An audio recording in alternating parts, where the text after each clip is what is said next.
अस्सलाम वालेकुम। इस वीडियो में हम ज़ीरोथ लॉ ऑफ थर्मोडायनेमिक्स या थर्मल इक्विलिब्रियम के बारे में पढ़ेंगे। टेम्परेचर को पढ़ने से पहले थर्मल इक्विलिब्रियम को पढ़ना ज़रूरी है और ज़ीरोथ लॉ ऑफ थर्मोडायनेमिक्स को। इसके बाद हम टेम्परेचर पे वीडियो करेंगे। ज़ीरोथ लॉ ऑफ थर्मोडायनेमिक्स या थर्मल इक्विलिब्रियम को समझने के लिए इस तस्वीर को देखें, पिक्चर ए को। पिक्चर ए में जो तस्वीर है इसमें दो सिस्टम हैं, एक ये ब्लू कलर से शो की गई, एक ए है एक बी है। ये जो ब्लैक कलर की डॉटेड लाइंस हैं ये ऐसी दीवारें हैं जो थर्मल इंसुलेटर हैं, जो कि हीट को एक ना एंटर होने देती हैं ना लीव करने देती हैं। ये स्टायरोफॉर्म की भी हो सकती हैं। और मज़ीद ये बात है कि सिस्टम हमने क्लोज रखा हुआ, ना कोई हीट एंटर हो सकती ना लीव कर सकती है, ना मास एंटर हो सकता ना लीव कर सकता है इस सिस्टम में। तो कुछ दीवारें बनाई हुई हैं इंसुलेटिंग मटेरियल की, उसके अंदर ये एक खाली जगह है, खाली जगह के अंदर कोई ना कोई सिस्टम ए और बी पड़ा हुआ है। ये जो सिस्टम ए है ब्लॉक चौक, ये है नीले रंग का। ये हो सकता है कॉपर का, मेटल का कोई पीस हो सकता है, मेटल बॉक्स हो सकता है। ए भी मेटल बॉक्स है, बी भी मेटल बॉक्स हो सकता है। इन दोनों के दरमियान भी एक दीवार है। इन दोनों के जो दरमियान दीवार है वो इन दोनों सिस्टम की हीट को एक्सचेंज नहीं होने देगी। हो सकता है टेम्परेचर सिस्टम ए का टेम्परेचर ज़्यादा हो, सिस्टम बी का टेम्परेचर कम हो, इसलिए टी ए और टी बी से रिप्रेजेंट किया गया कि पॉसिबिलिटी है कि इनका टेम्परेचर डिफरेंस हो। फॉर एग्जांपल इनका टेम्परेचर शुरू में डिफरेंट है लेकिन उसके बावजूद भी हीट फ्लो नहीं कर रही। हीट इधर से इधर इसलिए नहीं फ्लो कर रही, दरमियान में इंसुलेटिंग मटेरियल है, ऐसा मटेरियल जो कि हीट को फ्लो नहीं करने देता। हीट इधर से बाहर भी इसलिए नहीं जा रही क्योंकि दीवारें भी इंसुलेटिंग मटेरियल की हैं। सिस्टम ए और बी के हर तरफ एक ऐसा मटेरियल मौजूद है जो कि हीट को फ्लो नहीं करने दे रहा, ना एंटर होने दे रहा ना लीव करने दे रहा है। तो ये थी सिनेरियो ए पिक्चर का। अब बी पिक्चर देखें, इधर ये बी पिक्चर है। इसमें हुआ ये कि बाहर जो थी दीवारें वो तो इंसुलेटिंग मटेरियल की हैं, लेकिन जो दरमियान में इंसुलेटिंग मटेरियल की दीवार थी उसको रिप्लेस कर दिया है एक डायाथर्मिक से।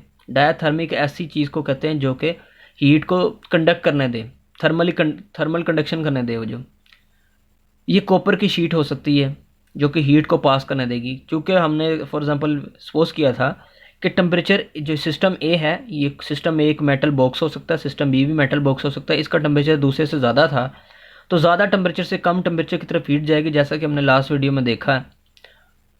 हीट जा सकती है, अगर इसका टेम्परेचर ज़्यादा तो इससे इधर हीट आ सकती है, डिपेंड करता है सिचुएशन क्या है। तो इन जनरल हम कह लें कि इन दोनों के दरमियान हीट ट्रांसफ़र होगा। इन दोनों के दरमियान जो हीट ट्रांसफ़र है, पॉसिबिलिटी जो है उसको मैंने ग्रीन कलर के इस मार्कर से शो किया है एरो से, कि अगर ए का सिस्टम ज़्यादा टेम्परेचर ज़्यादा होगा तो बी की तरफ हीट जाएगी, बी का ज़्यादा टेम्परेचर तो ए की तरफ हीट आएगी। दोनों सूरतों में होगा ये कि पहले की एक का टेम्परेचर ज़्यादा, पहली सिचुएशन में ए का टेम्परेचर ज़्यादा था, एक का कम था, लेकिन दरमियान में एक इंसुलेटिंग मटेरियल होने की वजह से हीट फ्लो नहीं कर रही थी। अब इंसुलेटिंग मटेरियल नहीं है, कंडक्टिंग मटेरियल, ऐसा मटेरियल है जो कि हीट को फ्लो करने दे रहा है। तो जब ज़्यादा टेम्परेचर से कम टेम्परेचर की तरफ हीट जाएगी तो जिस फॉर एग्जांपल हम सपोज करते हैं ए का टेम्परेचर ज़्यादा है तो इधर से हीट फ्लो करेगी, बी में आएगी। जिस जिस सिस्टम में हीट एंटर होती है उसका टेम्परेचर बढ़ जाता है, जहाँ से लीव करती है उसका कम हो जाता है, उसकी इंटरनल एनर्जी कम हो जाती है। तो ए की इंटरनल एनर्जी कम होगी, बी की इंटरनल एनर्जी बढ़ जाएगी। आहिस्ता आहिस्ता हीट जब ए से बी की तरफ जाएगी तो ए का टेम्परेचर कम होगा, बी का ज़्यादा होगा। तो एक पॉइंट आएगा जब इन दोनों के टेम्परेचर सेम हो जाएंगे, जो ज़्यादा था वो थोड़ा कम होगा, जो कम था वो थोड़ा ज़्यादा हो गया। इन्होंने एक वैल्यू अचीव कर ली जो दोनों की सेम है। इसे कहते हैं थर्मल इक्विलिब्रियम। अब सिर्फ अभी तक बात सिर्फ टेम्परेचर की गई थी, तो हम इन जनरल कहते हैं कि एट फर्स्ट शुरू में इनकी प्रॉपर्टीज़ डिफरेंट थी। हो सकता है इनका टेम्परेचर डिफरेंस हो। मिसाल के तौर पर जो ए है वो मेटल बॉक्स नहीं है, वो एक सिलेंडर है और जिसके अंदर गैस भरी हुई है। बी भी एक सिस्टम है, इसमें गैस है। तो चूँकि इसका टेम्परेचर ज़्यादा है, हो सकता है इसके प्रेशर भी ज़्यादा हो और इसकी वॉल्यूम भी चेंज हो। तो इन जनरल इनकी प्रॉपर्टीज़ डिफरेंट थी। शुरू में इनकी प्रॉपर्टीज़ जैसा कि प्रेशर वो डिफरेंट थी। इस पिक्चर ए में जैसे ही हमने इंसुलेटिंग वाल की बजाय थर्मल शीट रख दी, फॉर एग्जांपल कॉपर शीट रख दी डायथर्मिक, जो कि हीट को फ्लो करना देगी, तो इनकी प्रॉपर्टीज़ चेंज होना शुरू हो गई। इनका शुरू में जो प्रॉपर्टीज़ का जो चेंज था वो तेज़ था।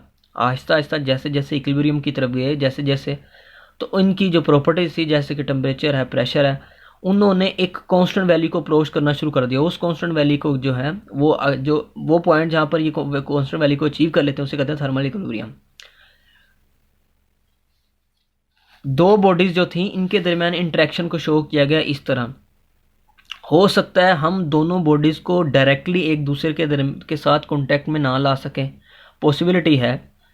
तो तीसरी पॉसिबिलिटी जो है कि अगर दो सिस्टम को हमने स्टडी करना है और उन दोनों को आपस में हम किसी वजह से आपस में डायरेक्टली कॉन्टैक्ट में नहीं ला सकते, तो हमें तीसरी बॉडी का सहारा लेना पड़ेगा। ए और बी जो है, ये जो बाहर है मैंने डॉटेड लाइन शो की गई है, दीवार है, ये इंसुलेटिंग मटेरियल है ब्लैक वाला, लिहाजा हीट ना एंटर हो सकती ना लीव कर सकती, और हमने क्लोज सिस्टम में, और ना ही मास एंटर हो सकता क्लोज सिस्टम में, ना ही लीव कर सकता है, आइसोलेटेड है ये। हीट जो है, अब सिस्टम ए और बी के दरमियान भी इंसुलेटिंग मटेरियल ब्लैक कलर का शो किया गया। मतलब ये कि ए और बी को हम डायरेक्टली एक दूसरे के साथ कॉन्टैक्ट में नहीं ला सकते थे, इसको शो करने के लिए दरमियान में ब्लैक लाइन की कोई ना कोई इंसुलेटिंग मटेरियल शो कर दिया। अगर ए और बी का अभी भी इंटरेक्शन हम स्टडी करना चाहते हैं तो हम क्या करेंगे, एक तीसरी बॉडी को अटैच करेंगे जो कि दोनों के साथ अटैच हो। ग्रीन कलर का बॉक्स जो सी है वो रिप्रेजेंट कर रहा है, वो शो कर रहा है कि ए सी के साथ अटैच है, सी बी के साथ अटैच है। हम ए की सी के साथ थर्मल इक्विलिब्रियम चेक करेंगे, सी की बी के साथ थर्मल इक्विलिब्रियम चेक करेंगे। अगर शुरू में मिसाल के तौर पर शुरू में इनके टेम्परेचर तीनों के डिफरेंट है, तो होगा ये कि अगर कुछ देर के बाद ए और सी थर्मल इक्विलिब्रियम में हों, थर्मल इक्विलिब्रियम हमको हमने इधर एक्सप्लेन कर लिया कि क्या किस तरह होंगे इनकी। अगर ए और सी की प्रॉपर्टीज सेम हो जाएं, कांस्टेंट वैल्यू को अप्रोच कर लें, इसका मतलब ए और सी थर्मल इक्विलिब्रियम में हैं, और बी और सी की प्रॉपर्टीज भी एक कांस्टेंट वैल्यू को अप्रोच कर लें, इसका मतलब बी और सी भी थर्मल इक्विलिब्रियम में हैं, तो हम इसे इंक्लूड कर लेंगे कि ए और बी भी आपस में थर्मल इक्विलिब्रियम में है। तो यही ज़ीरोथ लॉ ऑफ थर्मोडायनेमिक्स है, जो कि 1930s में, 30 की दहाई में ये इसको जो सामने आया ये वाला। इससे पहले फर्स्ट लॉ ऑफ थर्मोडायनेमिक्स और सेकंड लॉ ऑफ थर्मोडायनेमिक्स को प्रपोज और एक्सेप्ट किया जा चुका था, उनके नाम भी रखे जा चुके थे। ज़ीरोथ लॉ ऑफ थर्मोडायनेमिक्स को चूँकि बाद में दरियाफ्त हुआ, लेकिन ये जो फंडामेंटल है ज़ीरोथ लॉ ऑफ थर्मोडायनेमिक्स, इसी से ही टेम्परेचर का कॉन्सेप्ट बनेगा। Zeroth law of thermodynamics underlies the concept of temperature. Temperature के कॉन्सेप्ट के पीछे ज़ीरोथ लॉ ऑफ थर्मोडायनेमिक्स है। ये फर्स्ट लॉ जो ज़ीरो लॉ भी हमने एक्सप्लेन किया, ज़ीरोथ लॉ, इसी से टेम्परेचर की डेफिनेशन बनेगी। चूँकि temperature first law of thermodynamics और सेकंड लॉ ऑफ थर्मोडायनेमिक्स की बड़ी इंपॉर्टेंट और बेसिक चीज़ है, इसलिए इस लॉ का नाम ज़ीरोथ लॉ ऑफ थर्मोडायनेमिक्स रखना मुनासिब समझा गया, अगरचे ये बाद में ही आया। तो इसको दोबारा थोड़ा एक्सप्लेन करते हैं कि अगर ए सी के साथ थर्मल इक्विलिब्रियम में है और सी बी के साथ थर्मल इक्विलिब्रियम में है, तो ए और बी आपस में थर्मल इक्विलिब्रियम में होंगे। वैसे देखने को तो ये बड़ा सिंपल लग रहा है कि सिंपल सी बात है, आमतौर पर मैथ में भी इस तरह होता था कि भाई ए सी के बराबर और सी बी के बराबर है तो फिर ए बराबर होगा बी के। लेकिन और सिस्टम भी हैं फिज़िक्स में जिसमें ऐसा नहीं होता। एक हमारे पास सिस्टम है, मिसाल के तौर पर ए वो है iron nail, unmagnetize iron nail, B भी अनमैग्नेटाइज आयरन नेल है, और जो सी है सिस्टम, तीन सिस्टम है, वो है मैग्नेट है। ये अनमैग्नेटाइज आयरन नेल्स हैं, आयरन के नेल्स हैं और अनमैग्नेटाइज हैं, ये दोनों, ये जो नेल है ये मैग्नेट की तरफ अट्रैक्ट भी होगा और इसे अपनी तरफ अट्रैक्ट भी करेगा, यानी इन दोनों में अट्रैक्शन की फोर्स होगी। इस अनमैग्नेटाइज आयरन नेल और मैग्नेट के दरमियान भी फोर्स ऑफ अट्रैक्शन होगी, लिहाजा ए और सी के दरमियान फोर्स ऑफ अट्रैक्शन है, बी और सी के दरमियान भी फोर्स ऑफ अट्रैक्शन है, लेकिन ए और बी के दरमियान फोर्स ऑफ अट्रैक्शन नहीं है क्योंकि अनमैग्नेटाइज हैं ये। तो ज़ीरोथ लॉ ऑफ थर्मोडायनेमिक्स ने कहा था अगर ए सी के साथ थर्मल इक्विलिब्रियम में और सी बी के साथ थर्मल इक्विलिब्रियम में है तो ए और बी आपस में थर्मल इक्विलिब्रियम में होंगे। अगर इसको इधर अप्लाई करें तो इधर अप्लाई नहीं हो रहा, ए और सी के दरमियान अट्रैक्शन है, बी और सी के दरमियान भी अट्रैक्शन है। ज़ीरोथ लॉ ऑफ थर्मोडायनेमिक्स अगर इधर अप्लाई करें वो कहेगा ए और बी के दरमियान भी अट्रैक्शन होनी चाहिए, जबकि नहीं है। लिहाजा इस ज़ीरोथ लॉ ऑफ थर्मोडायनेमिक्स इतना सिंपल भी नहीं है, और इसे डेली लाइफ में अप्लाई करें तो वो भी इधर इतना सही अप्लाई नहीं। फॉर एग्जाम्पल ए सी का दोस्त है और सी बी का दोस्त है, लिहाजा सी के दो दोस्त हैं, सी का एक दोस्त ए है और एक बी है, सी ए को जानता है और सी बी को भी जानता है, लेकिन इसका ये हरगिज़ मतलब नहीं है कि ए और बी भी आपस में एक दूसरे के दोस्त हों और एक दूसरे को जानते हों। तो ज़ीरोथ लॉ ऑफ थर्मोडायनेमिक्स इतना सिंपल भी ना ही हर जगह अप्लाई होता है, ये सिस्टम है कई जिसमें ये अप्लाई नहीं होता। तो ये थर्मल इक्विलिब्रियम के बारे में था ये। थर्मल इक्विलिब्रियम पढ़ने के बाद टेम्परेचर को पढ़ेंगे, और टेम्परेचर में हम ये इस चीज़ पे, इस नतीजे पे पहुंचेंगे कि दो बॉडीज़ जो हैं, फॉर एग्जांपल ये दो बॉडीज़ हैं, उनका टेम्परेचर सिर्फ थर्मल इक्विलिब्रियम में बराबर होगा। यही हम इस नतीजे में पहुंचेंगे नेक्स्ट वीडियो में। और टेम्परेचर के बारे में पढ़ेंगे, कुछ टेम्परेचर क्या है, हीट और टेम्परेचर के बारे में क्या फ़र्क है, वो भी नेक्स्ट वीडियो में देखेंगे इस प्लेलिस्ट की। और थर्मल इक्विलिब्रियम के कॉन्सेप्ट को, खासतौर पर ज़ीरोथ लॉ ऑफ थर्मोडायनामिक्स को यूज़ करेंगे टेम्परेचर को डिफाइन करने में। Thank you.